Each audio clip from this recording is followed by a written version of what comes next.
వందే మాత్రం. నేను మీ journalist Navata. Welcome to our political. భారత పౌరసత్వానికి సంబంధించి కలకత్తా హైకోర్టు ఒక కీలక తీర్పు ఇచ్చింది. విశిష్ట గుర్తింపు వేరు, పౌరసత్వం వేరు. అర్థం కాలేదా? అర్థం అవ్వాలంటే ఈ వీడియో చివరి దాకా చూడండి. భారతీయ 1955 పౌరసత్వం చట్ట ప్రకారం తాను భారతీయ పౌరుణ్ణి అని నిరూపించుకోవాల్సిన బాధ్యత పిటిషన్దారుడిది. ఆ చట్టం మరియు తదుపరి సవరణల ప్రకారం జన్మతః పౌరులు జనన ధృవీకరణ పత్రం, అవసరమైతే తల్లిదండ్రుల పౌరసత్వం నిరూపించే పత్రాలు కూడా కావాలి.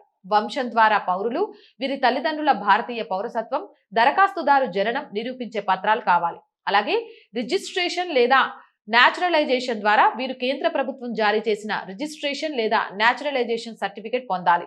ఆధార్ గుర్తింపు నివాసం కోసం మాత్రమే పనిచేస్తుంది, పౌరసత్వం కోసం కాదు. అలాగే పాన్ పన్ను గుర్తింపు కోసం మాత్రమే పనిచేస్తుంది. ఓటర్ ఐడి ఎన్నికల రోల్లో పేరుందని చూపిస్తుంది, అంతేకాని పౌరసత్వానికి నిశ్చయమైన రుజువు కాదు.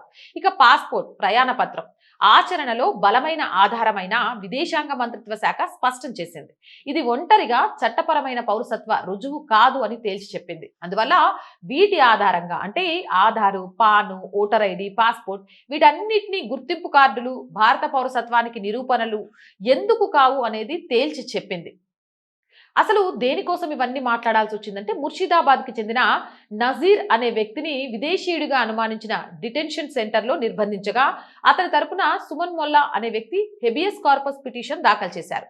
నాసిర్ పేరును ఓటర్ల జాబితా నుంచి తొలగించారని, ఆయన వద్ద ఉన్న voter ID, Aadhaar card, pan card, bank passbook ఆధారంగా అతన్ని భారత పౌరుడిగా గుర్తించి విడుదల చేయాలని పిటిషనర్ కోరారు. ఈ పిటిషన్ ని విచారించిన జస్టిస్ దేబ్బాషు బాసక్, జస్టిస్ మహ్మద్ షబ్బీర్ రషీద్ల నేతృత్వంలోని డివిజన్ బెంచ్ ఈ ప్రతిపాదనని తిరస్కరిస్తూ పిటిషనర్ భూమి రికార్డులు, ఓటర్ గుర్తింపు పత్రాలు, బ్యాంకు రికార్డులు వంటి పత్రాలను చూపించి తన మేనల్లుడు జన్మతః భారతీయ పౌరుడని వాదించిన బెంచ్ ఏం చెప్పింది అంటే, ఈ పిటిషనర్ మరియు నిర్బంధితుడు ఇద్దరు ఇమిగ్రేషన్ అండ్ ఫారినర్స్ యాక్ట్ 2025 ప్రకారం నిర్బంధితుడిని భారతీయ పౌరసత్వాన్ని నిరూపించుకోలేకపోయారు. నిర్బంధితుని జన్మస్థలం లేదా జన్మ తేదీకి సంబంధించిన సరిపడా రుజువు ఇవ్వలేకపోయారని, అతని తల్లిదండ్రులు, వంశం సంబంధిత పత్రాలలో గణనీయమైన అసమానతలు ఉన్నాయని కోర్టు గమనించింది. నిర్బంధితుని తండ్రి పేరు పత్రం నుంచి పత్రానికి మారుతుంది. మాతృవైపు అత్త, నిర్బంధితుడు ఒకే పత్రాల ద్వారా అనుసంధానం కాలేకపోయారు. నిర్బంధితుడు వంశం ద్వారా అనుసంధానం కావాలనుకున్న వ్యక్తుల భారతీయ పౌరసత్వం కూడా నిరూపించబడలేదు. వంశం ద్వారా నిర్బంధితుని పౌరసత్వం నిరూపించబడలేదు.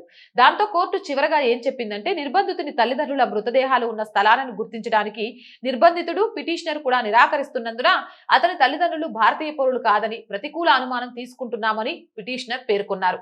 ఏదేమైనా నా దగ్గర పాస్పోర్ట్ ఉంది, ఓటర్ ఐడి ఉంది, ఆధార్ కార్డు ఉంది, లేకపోతే భూమి కొన్న స్థలాల పట్టాలు ఉన్నాయి, నేను భారతీయుడిని అంటే కుదరదు.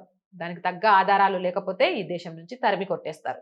జై Hind, Jai Bharat. And more videos కోసం R group of channels, R voice, R political, R Sanskriti 3 channels ని వెంటనే సబ్స్క్రైబ్ చేయండి. కంటెంట్ బాగుంది అనిపిస్తే లైక్ చేయండి, షేర్ చేయండి. అండ్ ఆర్థికంగా ఆర్ వాయిస్ కి చేతగా నిలవండి. ఆర్థికంగా సపోర్ట్ చేయాలి అంటే సబ్స్క్రిప్షన్ పక్కనే జాయిన్ అనే బటన్ ఉంది. 1 to 5 లెవెల్స్ ఉన్నాయి. ఏదో ఒక లెవెల్లో సపోర్ట్ చేయండి. లేదా స్క్రీన్ మీద గూగుల్ పే, ఫోన్ పేతో పాటు అకౌంట్ డీటెయిల్స్ ఉన్నాయి. మీకు తోచిన సహాయాన్ని అందించండి. వ్యాపార ప్రకటనల కోసం 8328 500 576 నెంబర్ని సంప్రదించండి. జై హింద్, జై భారత్.